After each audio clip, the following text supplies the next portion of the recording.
Os animais haviam começado a reconstrução do moinho no dia seguinte ao término das comemorações da vitória.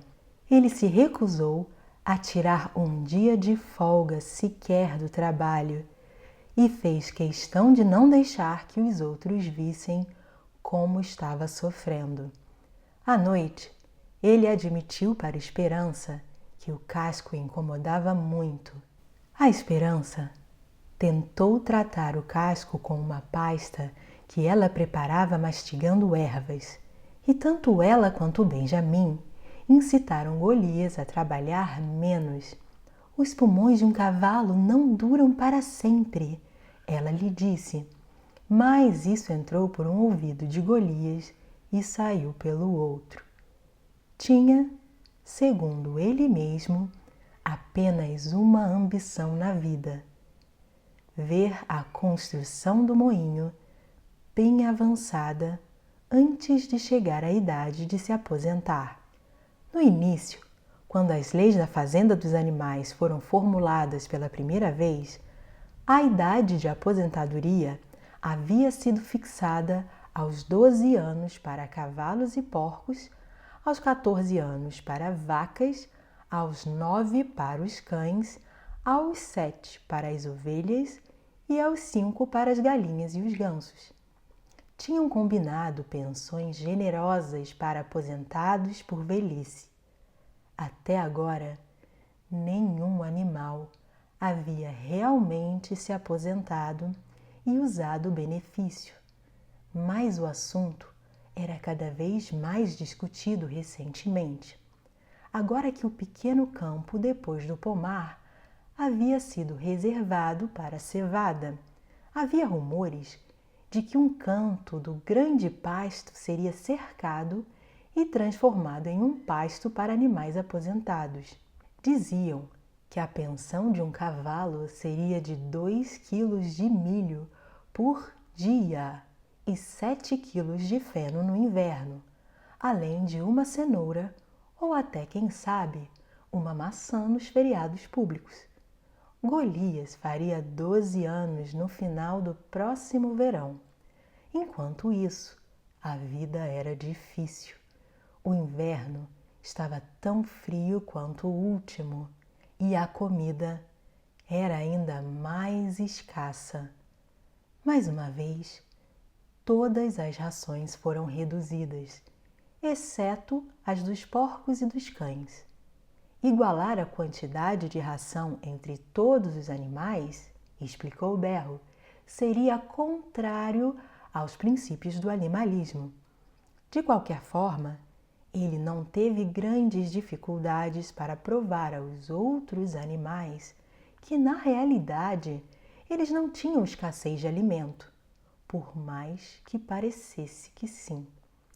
Por enquanto, certamente, havia sido considerado necessário fazer um reajuste das rações. Berro sempre chamou isso de reajuste e nunca de redução. Mas, se comparassem com a época de Jones, veriam que a melhoria era enorme. Lendo os números, com uma voz estridente e veloz, ele provou em detalhes que tinham mais aveia, mais feno e mais nabos do que tinham antes, que trabalhavam menos horas, que sua água potável era de melhor qualidade, que viviam mais tempo, que uma proporção maior dos filhotes sobreviviam à infância, que tinham mais palha em suas baias e sofriam menos com pulgas. Os animais acreditavam em cada palavra. Verdade seja dita, Jones e tudo o que representava já tinha quase desaparecido de suas memórias. Eles sabiam que a vida hoje em dia era dura e difícil, que muitas vezes tinham fome e frio e que estavam trabalhando sempre que não estivessem dormindo. Mas, sem dúvida, era pior nos velhos tempos. Eles ficavam felizes em acreditar que sim. Além disso, naqueles dias eram escravos e agora eram livres, e isso fez toda a diferença, como o berro não deixou de ressaltar. Agora tinham bem mais bocas para alimentar. No outono, as 4 porcas tinham dado à luz, gerando 31 porquinhos no total. Os porcos jovens eram malhados, e como Napoleão era o único javali da fazenda, era fácil adivinhar a paternidade da cria. Anunciaram que mais tarde, quando tivessem adquirido tijolos e a madeira, construiriam uma sala de aula no jardim da fazenda. Por enquanto, os jovens porcos recebiam instruções do próprio Napoleão na cozinha da casa. Eles se exercitavam na horta e eram desencorajados a brincar com os outros filhotes. Também nesta época, foi estabelecido como regra que quando um porco e qualquer outro animal se encontrassem no mesmo caminho, o outro animal deveria ficar ao lado e abrir passagem. E também que todos os porcos de qualquer escalão deveriam ter o privilégio de usar fitas verdes em seus rabos aos domingos. A fazenda tinha tido um ano de bastante sucesso, mas ainda tinha pouco dinheiro. Precisavam comprar tijolos, areia e cal para a sala de aula, além de começar a economizar novamente para a maquinaria do moinho de vento. Precisavam comprar também óleo de lâmpada e velas para a casa, açúcar para a mesa de Napoleão. Ele proibiu que os outros porcos comessem açúcar, afirmando que isso os deixaria gordos. Além das compras de rotina, como ferramentas, pregos, cordas, carvão, arame, ferro velho e biscoito para cães. Venderam uma meda de feno e parte da colheita de batata. E subiram o contrato dos ovos para 600 por semana, de modo que naquele ano as galinhas mal chocaram o número suficiente de ovos para manter a quantidade de filhotes no mesmo nível. As rações, reduzidas em dezembro, foram novamente reduzidas em fevereiro. E para economizar óleo, foi proibido acender lanternas nas baias. Mas os porcos estavam confortáveis o suficiente e, na verdade, pareciam estar engordando. Uma tarde, no final de fevereiro, um aroma quente, rico e apetitoso que os animais nunca haviam cheirado antes se espalhou pelo pátio ao redor da pequena casa de fermentação que ficava além da cozinha, que já havia sido desativada no tempo de Jones.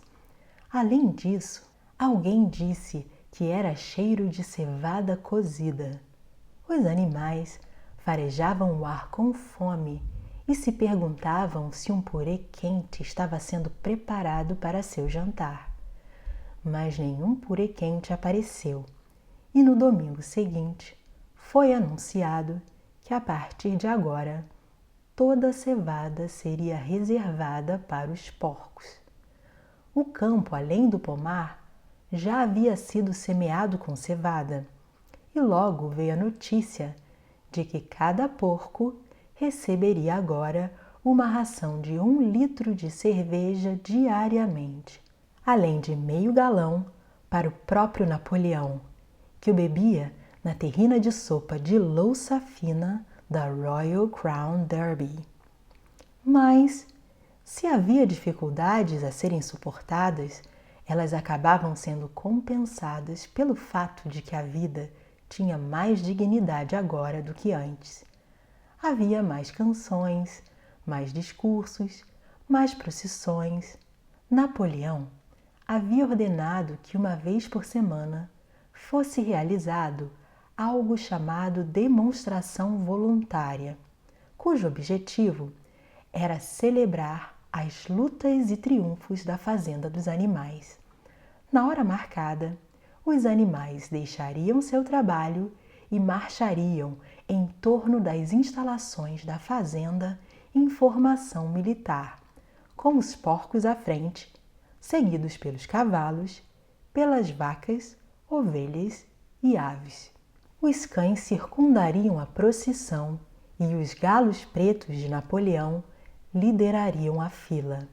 Golias e Esperança sempre levavam entre eles uma bandeira verde marcada com um casco e um chifre e a legenda: Viva o camarada Napoleão!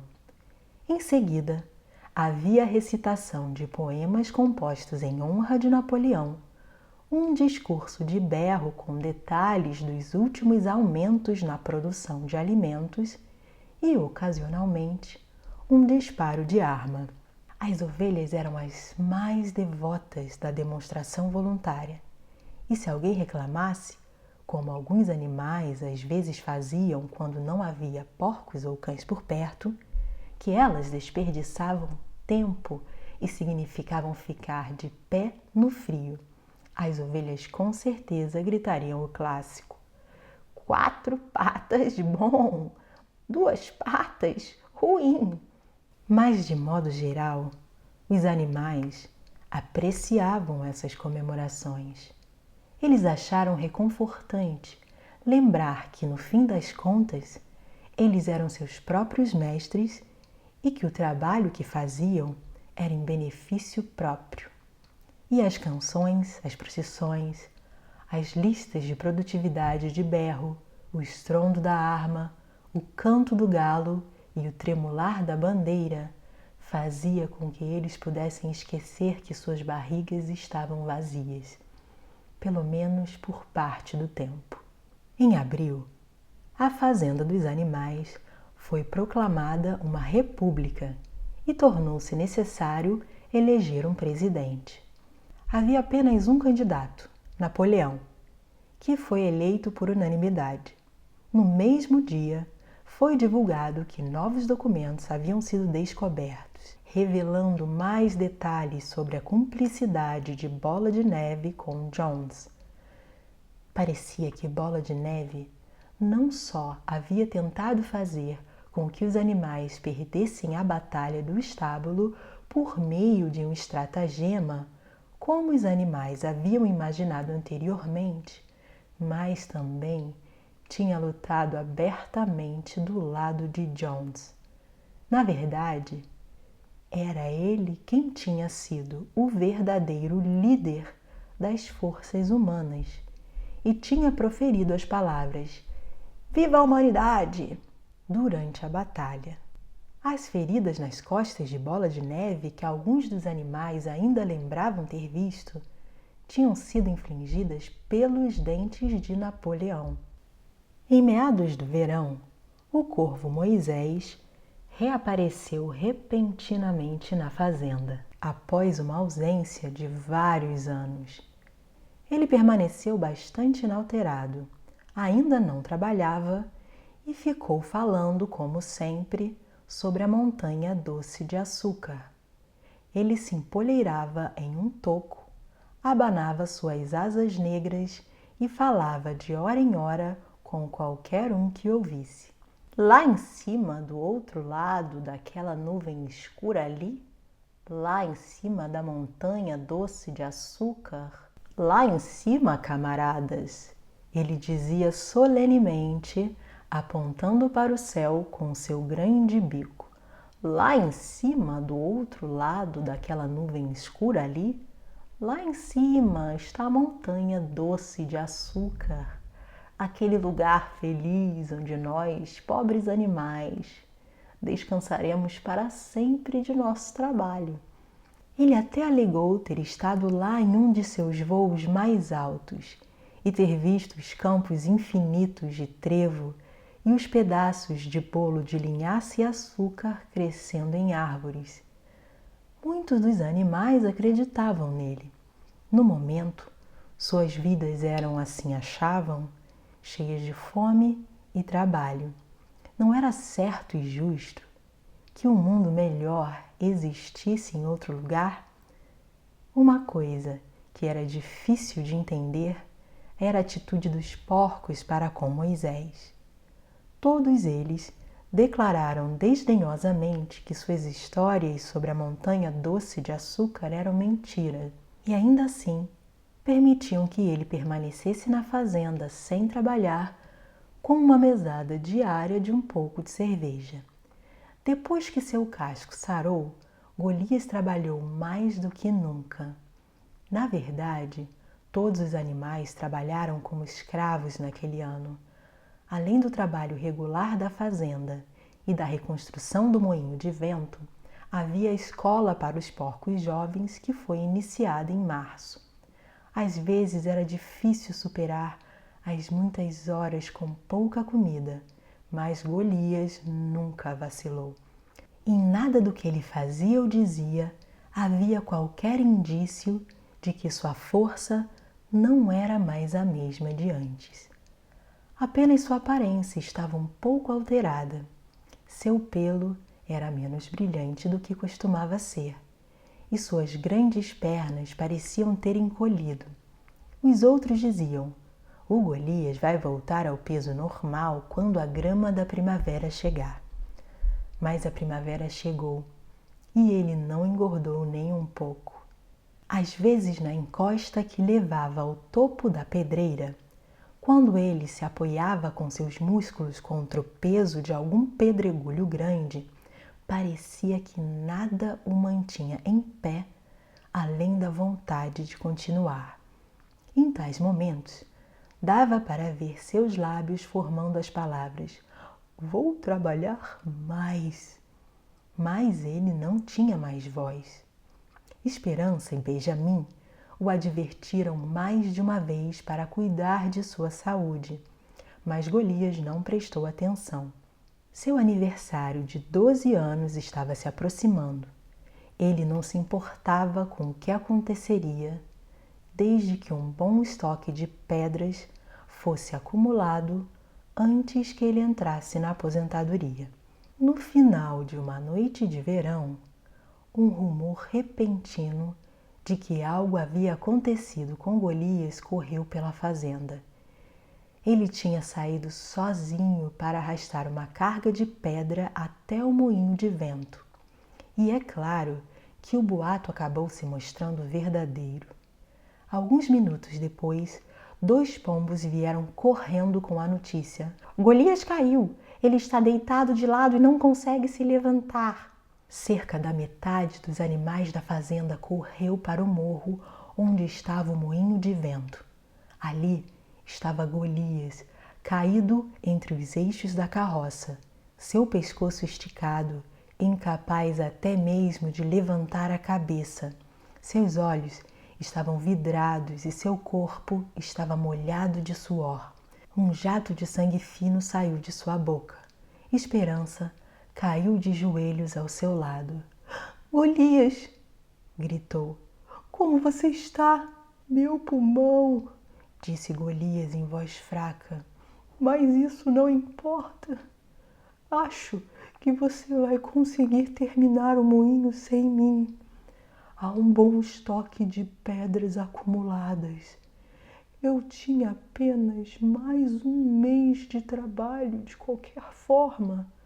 Para dizer a verdade, eu estava ansioso pela minha aposentadoria. E talvez, como Benjamim também está envelhecendo, eles o deixem se aposentar ao mesmo tempo, para ser um companheiro para mim. Temos que conseguir ajuda imediatamente, disse Esperança. Alguém corre contar para o berro o que aconteceu. Todos os outros animais correram imediatamente de volta à fazenda para dar a notícia. Somente Esperança permaneceu, além de Benjamim, que se deitou ao lado de Golias e, sem falar nada, manteve as moscas longe dele com seu longo rabo. Após cerca de 1/4 de hora, Berro apareceu, cheio de simpatia e preocupação. Ele disse que o camarada Napoleão recebeu a notícia da desgraça de um dos trabalhadores mais leais da fazenda com muita angústia e já estava tomando as providências para enviar Golias para ser tratado no hospital em Willingdon. Os animais se sentiram um pouco desconfortáveis com isso. Com exceção de Molly e Bola de Neve, nenhum outro animal havia deixado a fazenda, e eles não gostavam de pensar em seu camarada doente nas mãos de seres humanos. Entretanto, o berro logo os convenceu de que o cirurgião veterinário de Willingdon poderia tratar o caso de Golias muito melhor do que qualquer um na fazenda. E cerca de meia hora depois, quando Golias se recuperou um pouco, ele conseguiu se levantar com dificuldade e mancar de volta para sua baia, onde Esperança e Benjamin haviam preparado uma boa cama de palha. Durante os 2 dias seguintes, Golias permaneceu em seu estábulo. Os porcos haviam enviado um grande frasco de remédios cor-de-rosa que haviam encontrado no baú de remédios no banheiro. E Esperança o administrou 2 vezes ao dia após as refeições. À noite, ela deitava-se na baia de Golias e falava com ele, enquanto Benjamin mantinha as moscas longe. Golias confessou não se arrepender do que havia acontecido. Se tivesse uma boa recuperação, provavelmente viveria mais 3 anos e ansiava pelos dias de paz que passaria no canto do grande pasto. Seria a primeira vez que ele teria tempo livre para estudar e melhorar sua mente. Ele pretendia, disse ele, dedicar o resto da sua vida a aprender as 22 letras restantes do alfabeto. Entretanto, Benjamin e Esperança só podiam ficar com Golias após o horário de trabalho, e ele foi levado embora ao meio-dia. Os animais estavam todos trabalhando, colhendo nabos sob a supervisão de um porco, quando ficaram surpresos ao ver Benjamin galopando da direção das instalações da fazenda, zurrando no alto de sua voz. Foi a primeira vez que eles viram Benjamin agitado. Na verdade, foi a primeira vez que alguém o viu galopar. "Rápido! Rápido!" gritou ele. "Venham imediatamente! Estão levando Golias embora!" Sem esperar por ordens do porco, os animais interromperam o trabalho e correram de volta para as instalações. E como era de se esperar, encontraram lá no pátio um grande reboque fechado, puxado por 2 cavalos, com um letreiro ao lado e um homem suspeito com um chapéu coco sentado na posição de condutor. E a baia de Golias já estava vazia. Os animais se aglomeravam ao redor do veículo. "Adeus, Golias!" eles gritavam juntos. "Adeus!" "Tolos! Tolos!" gritara Benjamin, se mexendo inquieto e dando patadas no ar com seus pequenos cascos. "Tolos! Vocês não veem o que está escrito na lateral da carroça?" Os animais fizeram uma pausa e houve um grande silêncio. Muriel começou a soletrar as letras, mas Benjamin a empurrou para o lado e, em meio a um silêncio mortal, leu: "Alfred Simmons, abate de cavalos e caldeira de cola. Willingdon, negociante de peles e farinha de ossos, canil disponível. Vocês não entendem o que isso significa? Eles estão levando Golias para o abatedouro." Um grito de horror irrompeu de todos os animais. Neste momento, o homem chicoteou seus cavalos e o veículo saiu do pátio rapidamente. Todos os animais seguiram, gritando o mais alto que conseguiam. Esperança forçou seu caminho para a frente. A carroça começou a ganhar velocidade. Ela se agitou para correr e alcançou um galope. "Golias!" chorou ela. "Golias! Golias! Golias!" E justamente nesse momento, como se estivesse ouvido o tumulto lá fora, o rosto dele, com a faixa branca no nariz, apareceu na janela, na parte de trás da carroça. Golias! Gritou Esperança com uma voz terrível. Golias, saia! Saia rapidamente! Eles estão te levando para a morte! Todos os animais repetiram o grito de saia, Golias, saia! Mas o veículo já estava ganhando velocidade e se afastando deles. Ninguém sabia se ele havia entendido o que Esperança havia dito. Mas, um momento depois, seu rosto desapareceu da janela e os animais ouviram o som tremendo de bater de cascos dentro do veículo.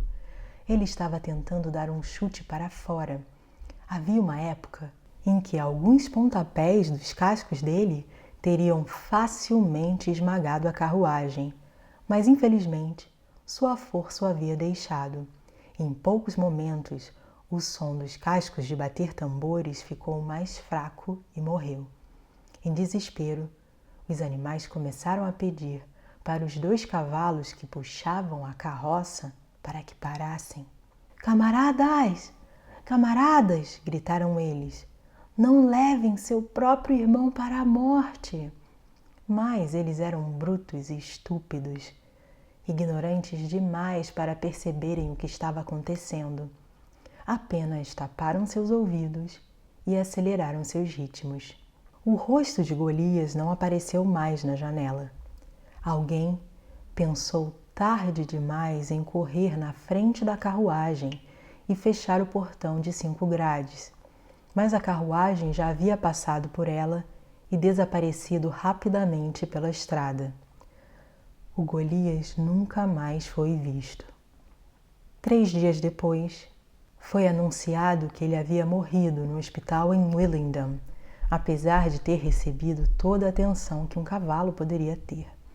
Berro veio para anunciar a notícia aos outros. Ele tinha, disse ele, estado presente durante as últimas horas de vida de Golias. Foi a visão mais comovente que já vi, disse Berro, levantando sua pata e enxugando uma lágrima. Fiquei no seu leito de morte até o último momento. E no final, quase fraco demais para falar, ele sussurrou no meu ouvido que sua única tristeza foi ter caído antes que o moinho tivesse terminado. Avante, camaradas! Sussurrou ele. Avante em nome da revolução! Viva a fazenda dos animais! Longa vida ao camarada Napoleão! Napoleão está sempre certo. Essas foram suas últimas palavras, camaradas. Aqui o comportamento de Berro mudou repentinamente. Ele caiu em silêncio por um momento e seus olhinhos ousaram olhar desconfiados de um lado para o outro antes de prosseguir.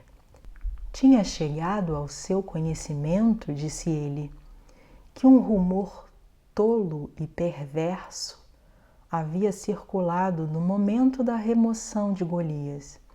Alguns dos animais haviam notado que a carroça que o levou estava identificada como abate de cavalos, o que fez com que chegassem à conclusão de que Golias estava sendo enviado para o abatedouro.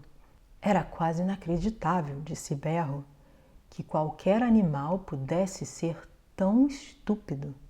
Certamente, ele chorou indignado, balançando sua cauda e pulando de um lado para o outro. Certamente, eles conheciam seu amado líder, o camarada Napoleão, melhor do que isso. Mas a explicação era realmente muito simples. A carroça havia pertencido anteriormente ao abatedouro e havia sido comprada pelo cirurgião veterinário, que ainda não havia apagado o antigo nome, assim que o erro surgiu.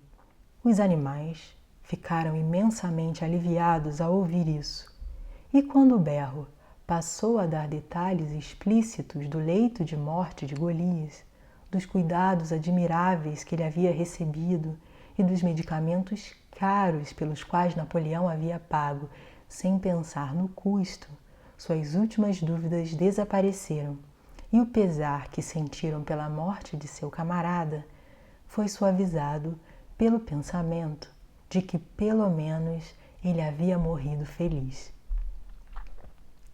O próprio Napoleão apareceu na reunião na manhã de domingo seguinte e pronunciou uma breve oração em honra de Golias. Não havia sido possível, lamentavelmente, disse ele, trazer de volta os restos mortais de seu camarada para serem enterrados na fazenda, mas ele havia ordenado que uma grande coroa de flores fosse feita com os louros do jardim para ser colocada sobre o túmulo de Golias. E dentro de alguns dias, os porcos pretendiam realizar um banquete memorial em sua honra. Napoleão terminou seu discurso com um lembrete de duas máximas favoritas de Golias: "Vou trabalhar mais" e "O camarada Napoleão está sempre certo". Lemas que, disse ele, seria bom se cada animal adotasse como seus. No dia marcado para o banquete, uma carruagem de merceeiro veio de Willingdon e entregou uma grande caixa de madeira na casa da fazenda. Naquela noite, houve o som de um canto tumultuoso que foi seguido pelo que parecia uma violenta briga e terminou por volta das 11 horas com algum vidro quebrando. Ninguém se mexeu na casa da fazenda antes do meio-dia do dia seguinte, e a notícia de que, de alguma maneira, os porcos tinham conseguido dinheiro para comprar uma outra caixa de uísque para eles correu à fazenda.